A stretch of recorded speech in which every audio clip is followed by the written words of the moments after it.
Zdravím všetkých priaznivcov histórie. Počúvate podcast History s Petrom Vanekom. Tento diel nahovoril neurálny hlas.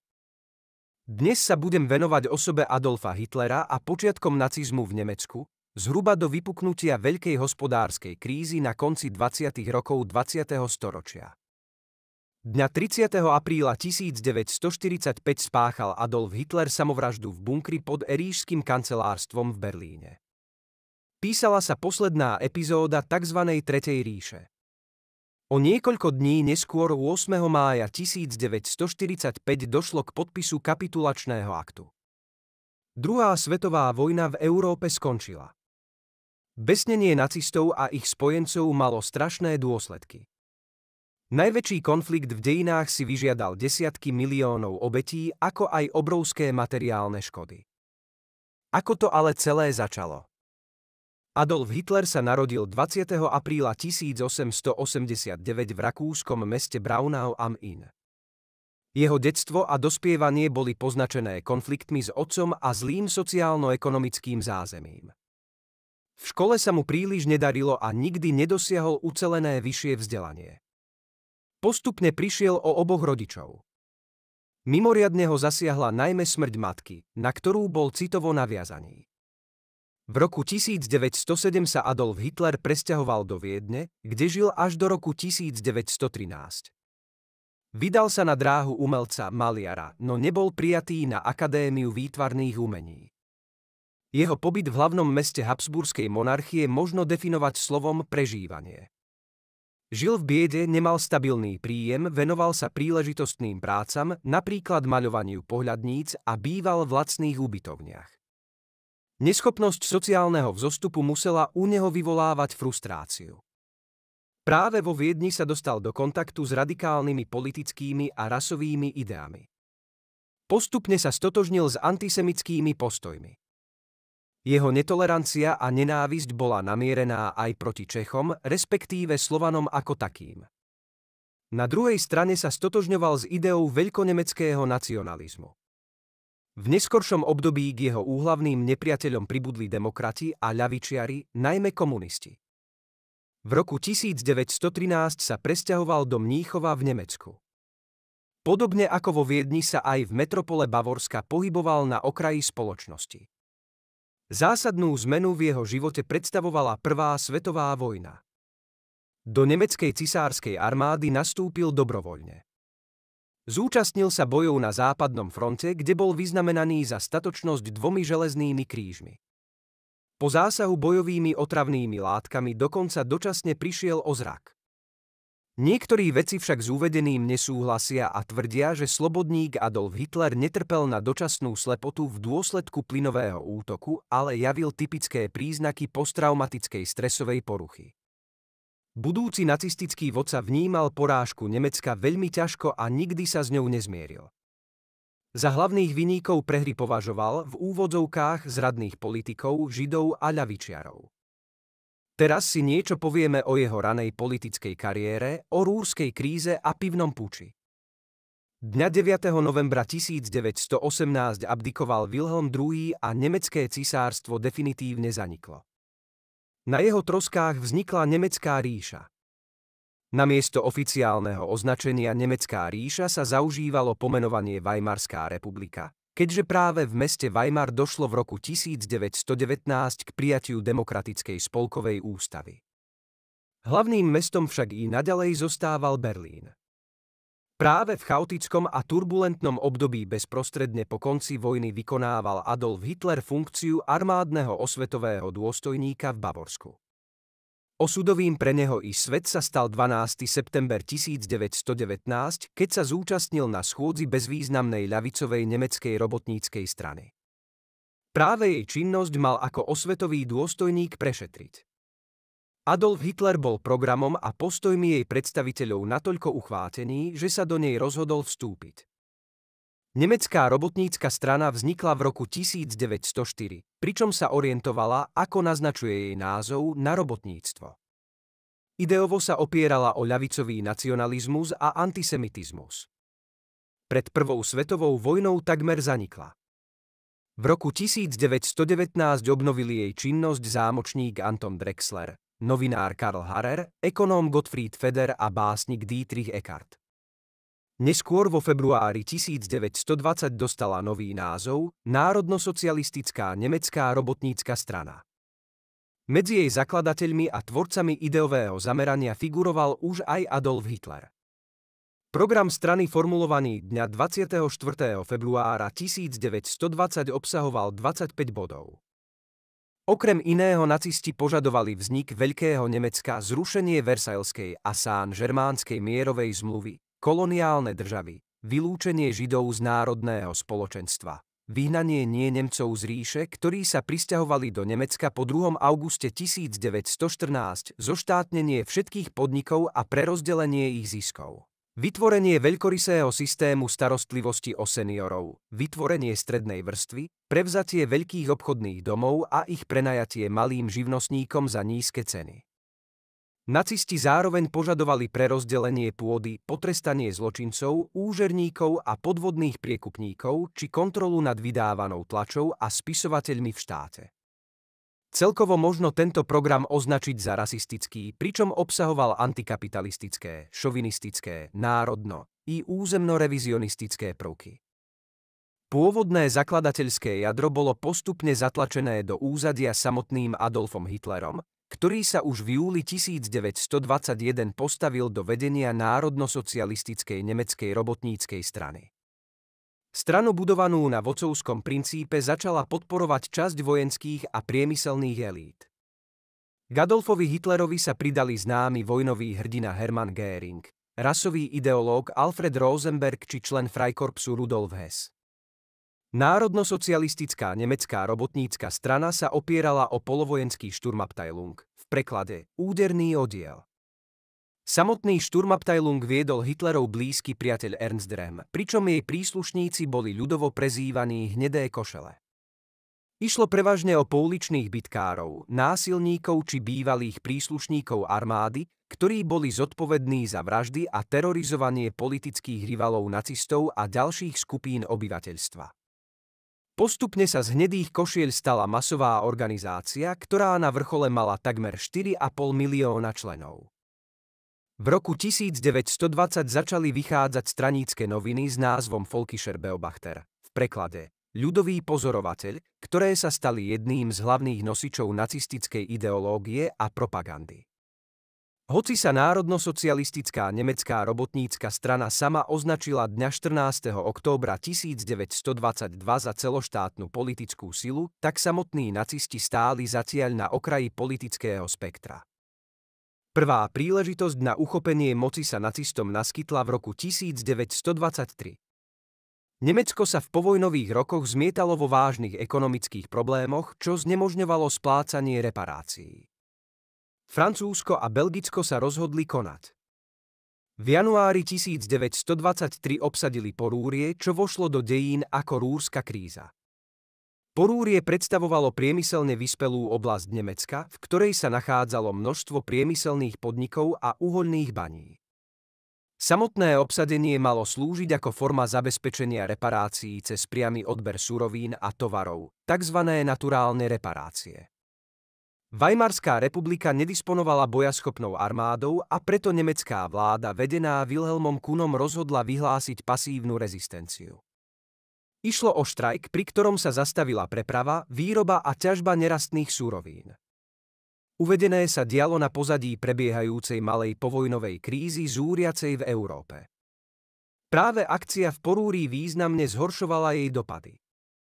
Ekonomická kríza zaznamenala v Nemecku svoje sedlo na jeseň roku 1923. Hyperinflácia dosiahla extrémne hodnoty a cenová hladina potravín či iných základných tovarov sa pohybovala v miliardách mariek. Bežným sa stali masová chudoba, rozsiahle sociálne nepokoje, separatizmus a povstania. Vzniknutý chaos sa rozhodli využiť nacisti.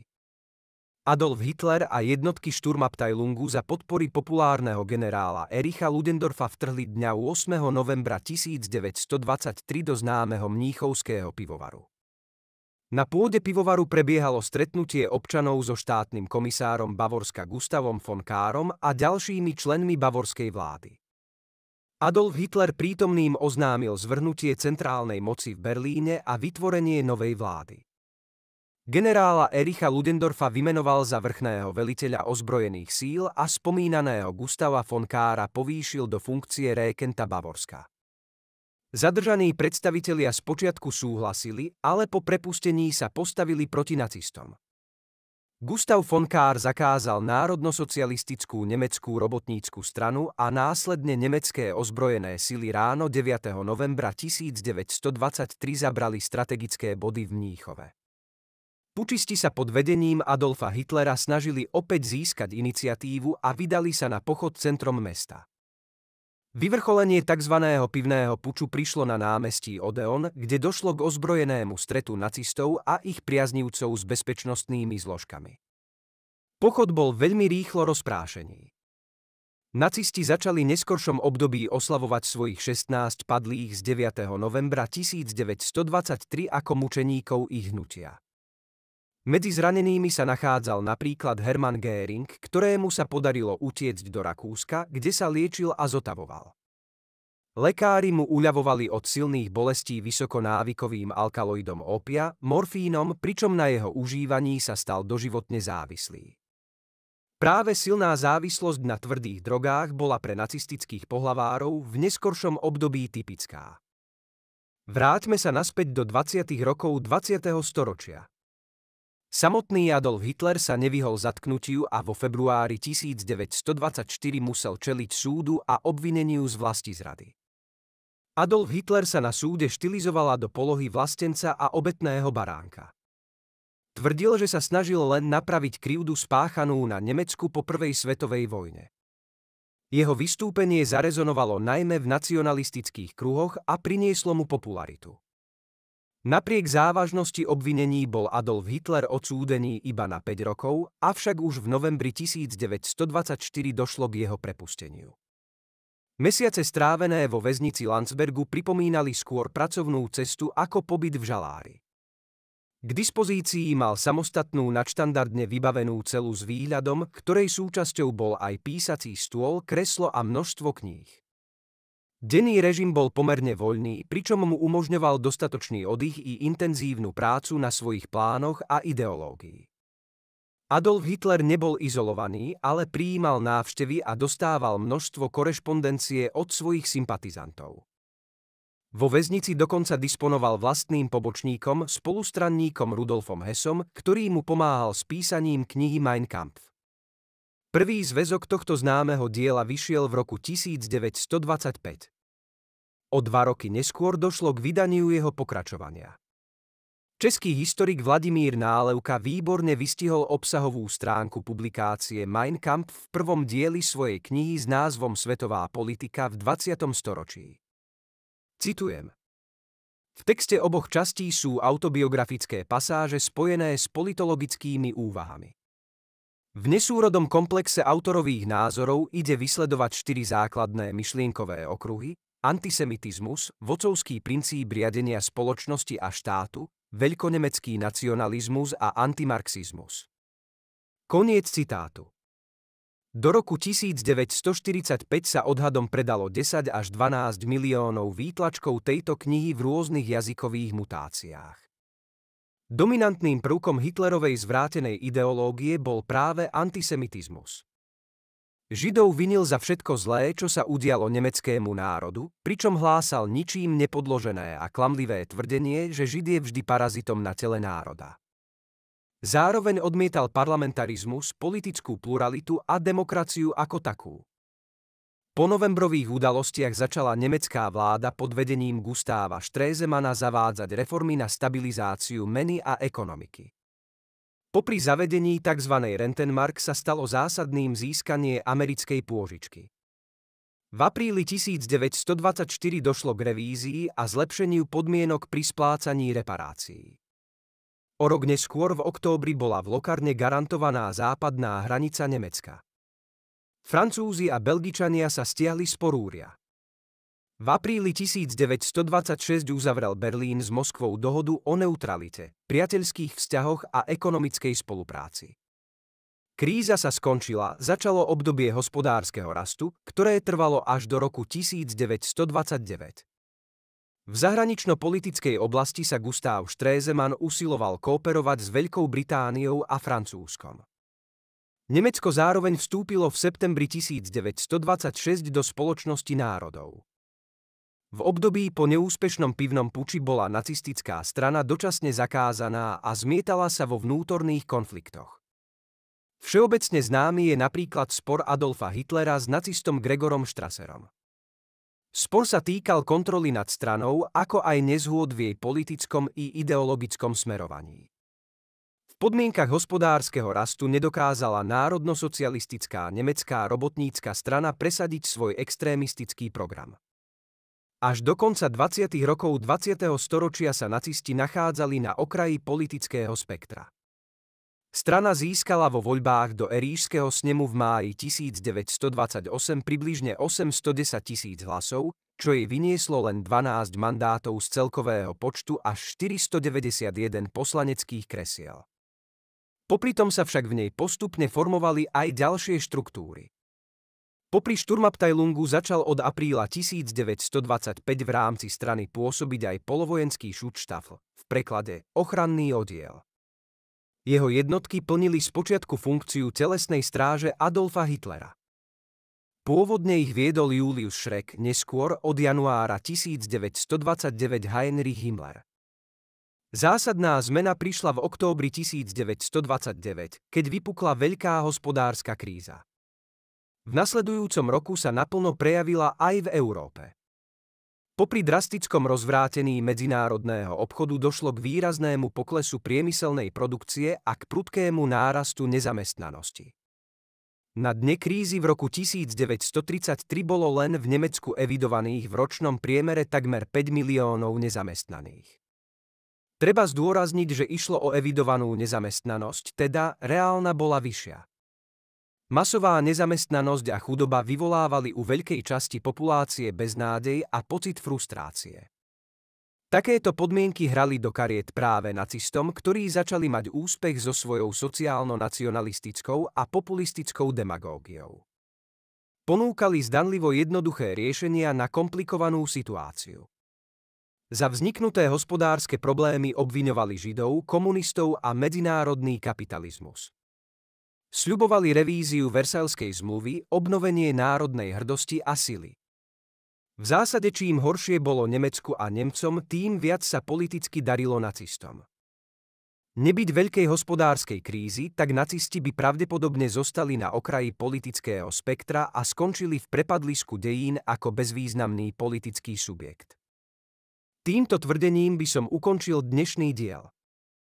Ďakujem za pozornosť a počujeme sa na budúce. Tento podcast vznikol vďaka finančnej podpore projektu KEGA, číslo 008 UCM spojovník 4/2022. Názov projektu: Podcasty ako inovatívna súčasť výučby všeobecných dejín 20. storočia.